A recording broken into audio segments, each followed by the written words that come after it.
Hey, this one will shock your mind. Watch this, Nigeria. Hey, watch it and see trouble. You steal what you have borrowed, leaving your predecessor to pay. It's either called aluta continua or undocumented severance.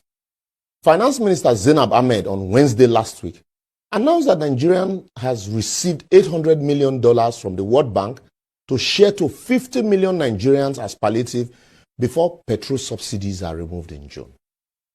She said this year alone, they have budgeted 3.36 trillion naira for petrol subsidy until mid-2023. This is as Sunday Dare, Minister for Sport, said 21 billion naira will be needed to renovate the National Stadium in Lagos. And then, wait for the big one. Aviation Minister Hadi Sirika announced that he had commissioned 10 firefighting trucks for the airport at the cost of 12 billion naira. That's 1.2 billion for one truck. I don't know whether to cry or laugh. No wonder both young and old Nigerians are leaving the country in droves because certainly they will feel there's nothing left for them. But the one went off me for all of them. Politicians that are quick to go abroad for minor ailments are legislated to stop Nigerian trained medical doctors from taking a job outside of the country. How you will flog your kids, deprive them of food, go out to eat, and then lock the door. Say they no go find food outside. That no be only juju. That is the height of irresponsibility. Anyway, very soon they would legislate, say, make embassy they give traveling visas to only them and their families. They hear the smell.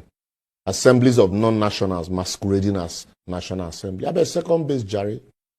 In 2014, during the 2015 general election campaign, Buhari, in one of these numerous interviews, was quoted to have said, "There's nothing like petroleum subsidy in Nigeria. What they call subsidy is fraud." But in 8 years of his government, he spent trillions of dollars subsidizing the same thing he called fraud. Anyway, so sorry, I forgot NNPC said it's not subsidy, but under recovery. Ebo, using big grammar to cover ineptitude and fraud.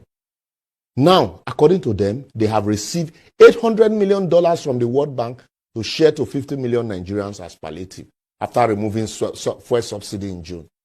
But please permit me to ask stupid questions. How many times Buhari government will remove subsidy? Remember, in 2016, they removed subsidy as announced by Ibe Kachuku, then Minister for Petroleum, and said they have budgeted, money for cushioning. What happened to that one? If you remove subsidy in 8 years, why dash a new government subsidy remover a month after the end of your administration? How did they determine those poor citizens? Because despite the poverty all around me as a community leader, I've never seen any beneficiary of these social investment interventions. If you are stopping borrowing for consumption, why borrow to share for consumption? Even if that is the condition for the money, won't you reject it? All the money they showed us, the Vice President, Professor Yomi Oshibanjo, was sharing in various markets during election. How has it eradicated poverty? Another one is in a country that is the poverty capital of the world with more than 133 million Nigerians living below poverty line. How did they conduct the registration to arrive at 50 million people as beneficiaries? How much will each person get that will actually cushion the impact of subsidy removal?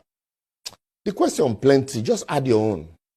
Instead of make these people tell us, say they want to package severance for themselves as they are leaving office, they are deceiving or suspecting citizens with their boju arrangement called palliative cushioning. The same government that refused to share food donated to citizens as palliative during COVID, left the economy on a free fall for 8 years, and then used currency redesigning to push people into hunger, starvation, and death as parting gift, is now promising to share $800 million to, or if you convert it, 596 billion naira to Nigerians as palliative or subsidy removal, and you believe them, then something must be wrong with you. I will therefore advocate the Transition Committee should immediately stop that disbursement and join hands in reviewing the terms and conditions of the grant or loan. After all, they never tell us whether it's a loan or grant. The incoming government should set up their own committee and template for implementing or removing any subsidy, if at all. They should refuse to be browbeated into it by the government that was so much in a hurry to push that redesigning down our throat despite the hardship. And also now, the governors, please, this is the time we are calling on you again. You should approach the Supreme Court like you did during the Naira redesign to stop any last-minute cash sharing, considering the fact that the economy is fragile, mutual trust is broken, and tempers are high. Lastly, the incoming administration should not be in a hurry to bite this bullet of subsidy removal without a thorough investigation into it and understanding of the nuances. I don't talk my own. And well, that's where we anchor for today. For previous episodes, simply follow us on all our social media platforms showing on your screen, like and share. Eternal vigilance is a price you must pay for freedom. The struggle, not a loothole, must continue.